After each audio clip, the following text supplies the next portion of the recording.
He got shot through the belt line and the bullet came out on the groin, and he managed to run from the school down to Waikino Township and collapsed outside the butcher shop. Because when he was laying in hospital dying, he said to me that it was one thing that he'll be able to forget. Pretty traumatic experience. John Christopher Higgins, a Canadian native born in 1864, emigrated from Canada to New Zealand in pursuit of new opportunities. Upon his arrival, he leased a modest plot of land in the small settlement of Waikino, located at the eastern end of a gorge on New Zealand's North Island. For an entire year, Higgins lived in a tent while he diligently constructed his home using ponga, a native fern renowned for its durability and aesthetic appeal. As he settled into his new life, Higgins established himself as a local wood salesman, operating a firewood business in Waikino, situated just across the Ohinemuri River from Waikino. A quaint settlement was home to a school that served 143 pupils under the leadership of Principal Robert Theodore Reed, along with 2 assistant teachers, a student teacher, and 2 probationary teachers. The school, perched atop a steep hill and half a mile from the township, was accessible only via a long, winding path. It featured 2 primary classrooms flanking a spacious corridor. However, years after Higgins's initial settlement, troubling news began to circulate within the town. Allegations emerged claiming that he had kept his children confined within their home, locking them inside. Higgins eventually got in trouble for keeping his youngest son home from school, locked in the house, to watch over the property while he and his wife worked. These reports prompted the intervention of truancy officers who investigated the matter. The New Zealand School Attendance Act 1894 confirmed that every child between the age of 7 years and the age of 13 years is hereby required to attend some public school at least 6 times a week, morning attendances and afternoon attendances being separately counted. Following their inquiries, Higgins was found guilty of neglecting his parental responsibilities and was subsequently fined for his actions. A truancy officer visited him and fined him for keeping his children home and locking them in the house to watch over the property. Over those 15 years, Higgins felt he was being persecuted by the world, but more specifically by his neighbors. Higgins also had an unfortunate series of events occur on the land. On October 18, 1923, Higgins told local farmer Colin Mason he needed a horse to take 7 bags of wood to a Waikino resident. This would be his last delivery before giving up the firewood business. In the past, Higgins had only visited Mason's residence, about half a mile from Higgins, unless he was in trouble. A horse was loaned to him by another farmer, Matthew Arnold, on the morning of October 19. Arnold had known Higgins for about 7 years and found nothing unusual about his manner that Friday morning. In the past, Higgins had only visited Mason's residence, about half a mile from Higgins, unless he was in trouble. Arnold had known Higgins for about 7 years and found nothing unusual about his manner that Friday morning. Higgins turned his anger to the school, blaming them for having reported the issue. After a series of personal problems, his chickens died, bees were stolen from his hives, and other people's cattle grazed on his land after his fences were cut. He blamed his neighbors. His co-workers teased him for his believing in a personal conspiracy against him, calling him Mad John. 2 days later, which was on the 19th, about 10 a.m. that Friday, he loaded his cart, now pulled with only 1 horse, with wood, and called for his son to walk beside him. He started for town. In his belt, Higgins carried with him a Colt automatic pistol and a package wrapped in newsprint. Higgins arrived in front of the school. The headmaster's dog, Pax, began to bark. Robert Theodore Reed threw open a window and looked out. He told his dog to be quiet. Justice had eluded Higgins in his mind, and with a gun, a knife, and explosives at the school was the only place he could get it. On the barrel end of that gun held at the hip was Reed, the principal, speaking to Higgins, trying to talk around the man who had appeared offering violence to his charges in the peaceful mining and farming valley school. Higgins told Reed he did not want to shoot him and suggested the principal leave the school and get out of harm's way. But Reed would not move. He told Higgins he could not go, and if there were to be any shooting, Higgins would have to shoot him first. "Surely you would not shoot innocent children?" asked Reed. "I did not think you would be such a coward." Higgins replied matter-of-factly, "That's what I am here for." Reed asked him, "Why don't you go to the battery and shoot men?" Higgins gave a short response, "No." Higgins was there for revenge on the children of those he saw as out to get him. He walked back towards the door of the study, with the gun staying aimed at Reed. Reed pleaded with Higgins, but he fired point blank at Reed's head. The bullet went through Reed's right shoulder and into his jaw. Higgins left the study and preyed on the rest of Waikino School. He entered the classroom of the younger pupils and fired in rapid succession. Teachers hid behind a cupboard while children rushed out doors and windows, and Higgins moved around in a seemingly deliberate and calm manner. 12-year-old Alexander John Bustard was sitting in the seat nearest the door of the other classroom when Higgins began shooting. Onlookers noted he seemed to be looking for specific people. Some students jumped out the windows to escape, while others hid behind desks and cupboards. Teachers led students to safety. He saw Higgins in the hallway. He heard Higgins fire. He saw children running away. Bustard was frightened and left his seat to get out of the building. At the same time, Higgins entered that classroom and shot Bustard in the groin. Despite his wound, Bustard ran and made his way outside. Kathleen McGarry, who had offered Reed a pleasant greeting only hours before, was shot in the leg but also escaped from the building. Kelvin Maurice McLean, 13, was one of two who were not so lucky that day. McLean knew Higgins, having helped him with his firewood in the past. He pleaded with Higgins, asking him not to hurt him. Higgins fired. The bullet hit McLean in the leg. He then fired at civilians through the window. McLean dropped to the floor. Higgins shot McLean twice more, once in the back of his neck and another bullet passing through his neck and coming out the left side of his mouth. The other fatality was 9-year-old Charles Allen Stewart. Higgins shot him once through the head. Higgins later went back to Reed's study, where the principal was lying face down. Higgins dragged his body across the floor and tried to cram him into a cupboard. Unbeknownst to Higgins, Reed was pretending to be dead. Policemen and doctors soon arrived, and police told him to throw the gun out of the window. But instead he opened fire, shooting one of the police after the officer aimed his gun at him through a gap in the door. Higgins eventually did throw his gun out of the window and was arrested. After his arrest, he was punched in the face. The senior sergeant said he had never seen a crowd so mad with fury as the Waikino men were on Friday morning. Meanwhile, remarkably, Headmaster Reed was found still alive in the study. He and the other 5 wounded were rushed to Waihai Hospital by one of the locals. After he was arrested, he was found with a knife and 3 sticks of explosive gelignite, which would have been enough to destroy the school entirely. The funeral procession for the 2 victims, McLean and Stewart, was one of the largest ever seen in the area. Classes resumed on the 5th of November, operated out of a local hall. After the shooting, a protest was held on 24th October against the reopening of the school and the positioning of the school, as it was considered by the locals to be too isolated. During the meeting, someone entered and announced that the school was on fire. By 9 p.m., the school was almost entirely destroyed. A second Waikino school was built in a different location in 1925. The identities of the people responsible were kept hidden by the community, and no one was ever charged or arrested for the fire, though one of the men thought to be involved in the burning of the school later became the caretaker of the second Waikino school, built further down the hill. A report by the New Zealand Herald stated that the arson was thought to be due to the shooting and the location of the school, with some residents stating on the day of the shooting that they would not be sorry if the building were burnt to the ground. The head of the school, Robert Theodore Reed, was wounded in the shooting and resigned, subsequently being involved in correspondence education. Reed was paralyzed in the right shoulder by his injuries and never taught again, later retiring to Auckland and dying at age 92. Those injured recovered, though one of the injured victims, Katie McGarry, walked with a limp for the remainder of her life. Higgins' wife and their 2 children returned to Canada shortly after his sentence was commuted with money donated by the public. Higgins' family was not ostracized by the community. It is the first and only mass school shooting in New Zealand history.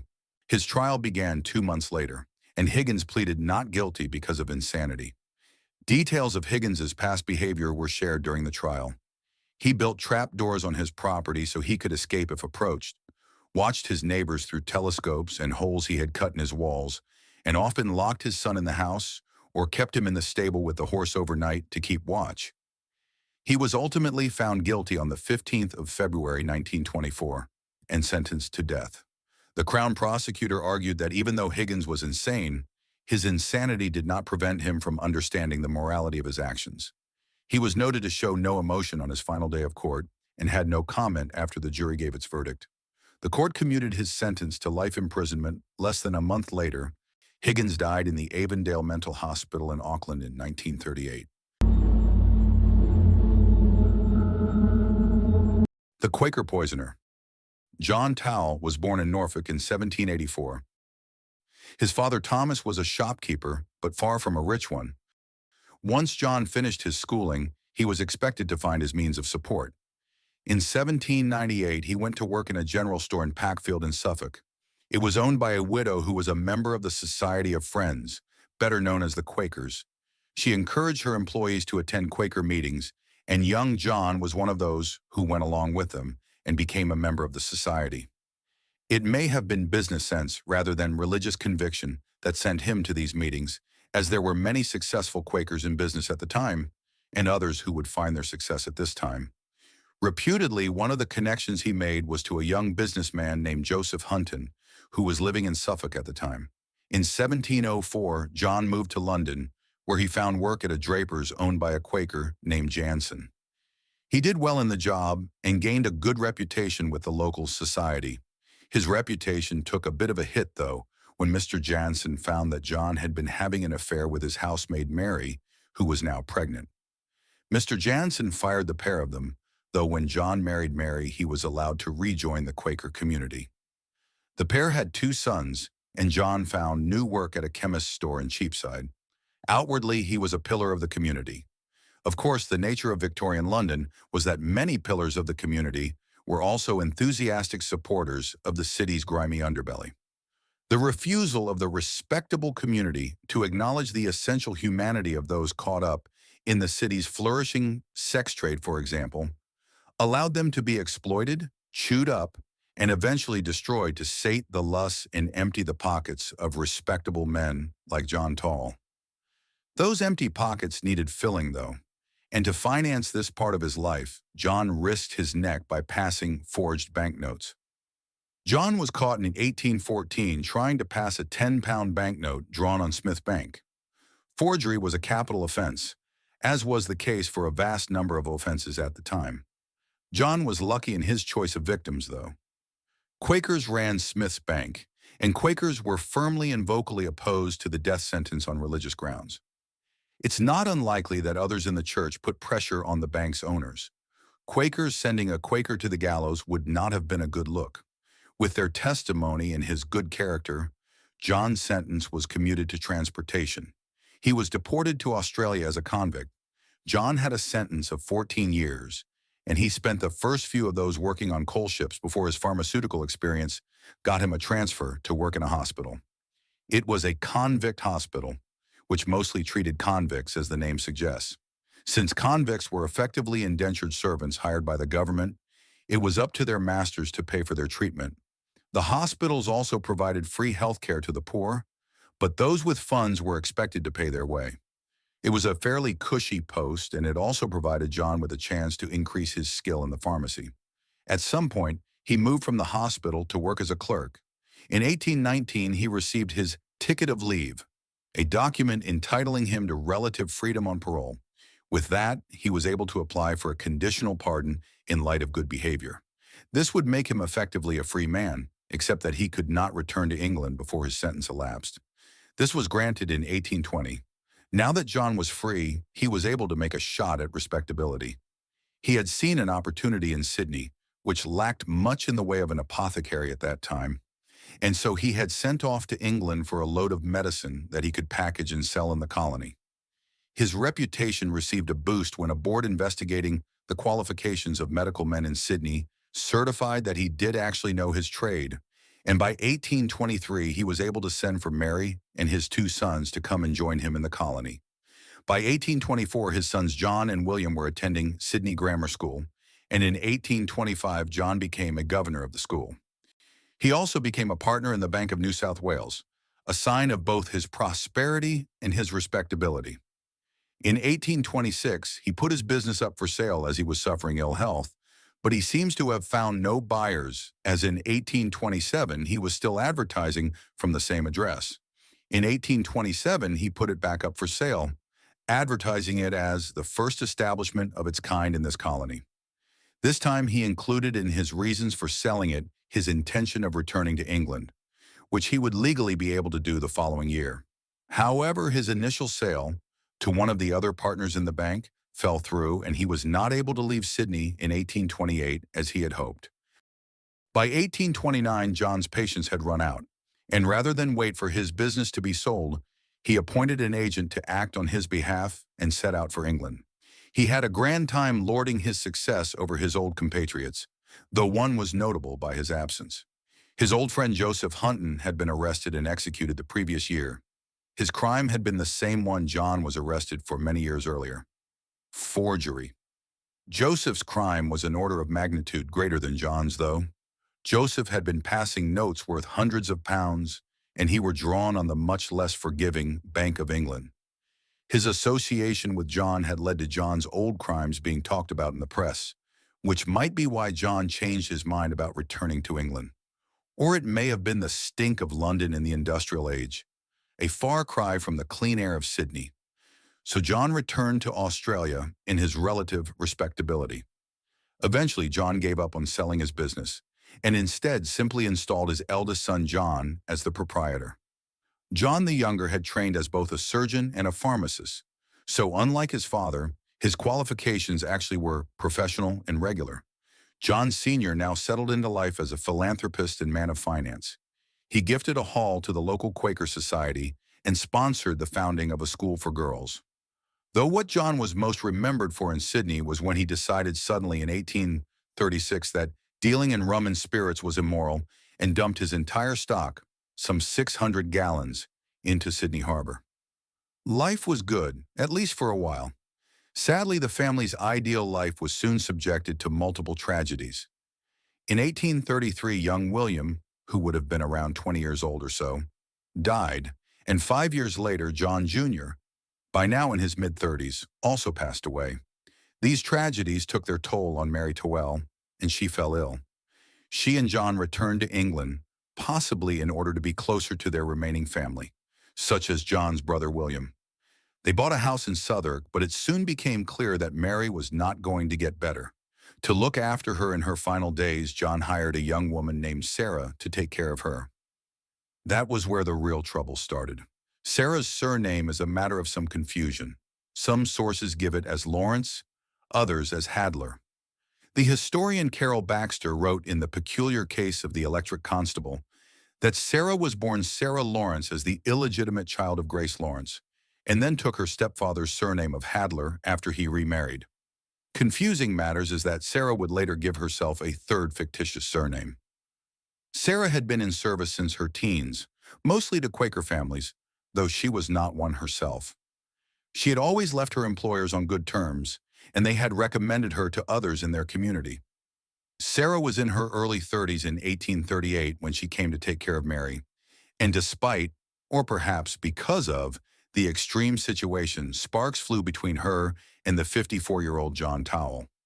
Whether they began having an affair before or after Mary's death is unknown, but at some point they began a physical relationship that ended with John making Sarah his mistress.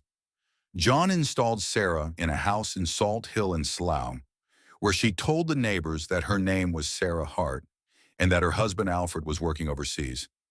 She explained John's visits as him being her husband's employer, and that he was delivering her allowance from her husband's salary. She had 2 of John's children while she was living in Slough: Alfred, named for his fictitious father, around 1840, and Sarah in 1843. How she explained their arrival to the neighbors is unknown, but she kept on good terms with them. Perhaps she might have hoped that John would make her his wife, but more realistically, she probably knew exactly the position she was in, and she made her peace with it. She was far from the only mistress installed in London's satellite towns in this way. Whether she knew that John had remarried in 1841 to another young woman is entirely another matter. John's second wife was named Sarah, just like his mistress. Her surname was Cutforth, and she was a young Quaker widow who ran a school at Croydon in London. She had a daughter named Eliza from her first marriage, who reportedly was less than pleased that her mother was remarrying. She was not the only one who was displeased, as John was considered lapsed by many in the Quaker community. Though he still wore their dress and followed many of their customs, they still thought that Sarah was marrying an unbeliever. Still, she seems to have found John attractive enough that she decided to risk their displeasure and marry him. John's motive for marriage seems to have been more pecuniary, as his Australian businesses were in a sorry state without him there to keep his schemes going. Sarah Cutforth came with a sizable fortune, and so after they were married, John was once again able to live in the manner he had grown accustomed to. John and his wife Sarah had a son in 1843, who must have arrived sometime around the same time as his half-sister Sarah. He was named Henry. Unlike the children who were hidden away in Slough, his birth was celebrated. In fact, by now John had almost cut off all contact with Sarah Hart and only visited her each quarter to pay her allowance. His real family lived in a big house in Berkhamsted, which outwardly John could easily afford. However, the financial strain of maintaining two separate families was very real, and by 1844 it was clear to John that something was going to have to be done. For a man of few scruples, the solution to his problem was as obvious as it was horrific. It was around 6 or 7 o'clock on the night of the 1st January 1845 that Mary Ann Ashley began hearing noises of distress from the house next door through the adjoining wall. She knew that Sarah Hart had a visitor, and she'd heard raised voices earlier. The visitor was old Mr. Talbot, the Quaker who paid Sarah her husband's salary. Mary had passed him on the road earlier, but this sound was different, and Mary decided to investigate. As she came out of her house, she saw Mr. Talbot leaving Sarah's house. He was having some difficulty opening Sarah's front gate, and as Mary helped him with it, she noticed how agitated he seemed. It wasn't until after he had left and she went into Sarah's house that she understood why that was. Mary found Sarah lying on her kitchen floor, frothing at the mouth and almost unconscious. Her clothes were torn from writhing around, but she was almost unconscious by this point. Mary ran to get another neighbor and sent them for a doctor, then returned to Sarah and tried to rouse her. But both she and the doctor, when he arrived, were unsuccessful. Sarah Hart had been poisoned with prussic acid, otherwise known as potassium cyanide. It would have reacted with her stomach acid to produce hydrogen cyanide, which caused her body to become unable to use the oxygen in her blood. By the time Mary had found her, her brain would have been shutting down from hypoxia, and she was effectively already dead. She was the first recorded person in history to be murdered with cyanide, but she would be far from the last. One of the first people to arrive at the scene was the local vicar, the Reverend E.T. Shampton. He realized that Sarah had been murdered and immediately raced off to try and catch Mr. Talbot. He wasn't fast enough to get to the station before John boarded the train to London, but luckily Slough was one of the stations that had been equipped with a telegraph to send messages up and down the line. The telegraph had only been installed a few years ago and was still a relatively new invention. The station master, Mr. Howell, sent a message to Paddington that would prove to be a nemesis for John Tawell. A murder has just been committed at Salt Hill, and the suspected murderer was seen to take a first-class ticket to London by the train which left Slough at 7:42 p.m. He is in the garb of a Quaker with a great coat on which reaches nearly down to his feet. He is in the last compartment of the second-class compartment. The spellings Gust and Quaker were needed as the two-wire telegraph system had no codes for JQ or Z. This almost led to disaster, as the operator at Paddington initially thought that KWA was a sign of a bad line and asked for the message to be repeated. However, they made sense of it in time, and when the train arrived in Paddington, it was being watched by Sergeant William Williams of the British Transport Police. As a member of the BTP, he had no authority to arrest John, so instead he put on a coat over his uniform to disguise that he was a policeman. Thus hidden, the sergeant followed him onto the omnibus that he boarded. He tailed John to the Jerusalem Coffee House, and from there to the house in Berkhamsted. After he was sure that John was not coming out, he went to the local Metropolitan Police Station, where he met up with Inspector Higgins. The next morning, the two men went to the house, and John Tawell was arrested for the murder of Sarah Hart. The murder of Sarah Hart was a sensation, of course. Murder trials were the fodder of the new mass media at the time. The use of the telegraph to apprehend John loaned the whole thing an exciting scientific air and was largely responsible for bringing its ability to transmit information at speed to public attention. The trial itself was pretty much a foregone conclusion from the start. John's initial defense was to deny that he had been in Slough, which was, of course, easily disproven. The evidence that Sarah had fallen ill suddenly after his previous visit was also pretty damning. The biggest piece of prosecution evidence, though, was that John had bought 2 drams of prussic acid that very morning. It was an open and shut case. His lawyer, Sir Fitzroy Kelly, nevertheless did his best to save John from the noose by attacking the idea that Sarah had been murdered at all. Since this was the first ever case of cyanide poisoning being used to kill somebody, he was able to argue that the doctors had no experience in it and that there was no evidence that the quantity of cyanide found in the stomach was a fatal dose. It could have come from the pips of an apple she had eaten, since they were known to contain a small amount in traces and built up in her stomach. However, in his summing up, the judge gave guidance to the jury that if the circumstantial evidence, John's presence in the house, his having bought the poison and so on, pointed to poisoning by an individual sufficient to convince them of his guilt, then scientific certainty was not required. It was an important legal precedent without which it would have been impossible to convict poisoners, and it was enough to send John Tawell to the gallows.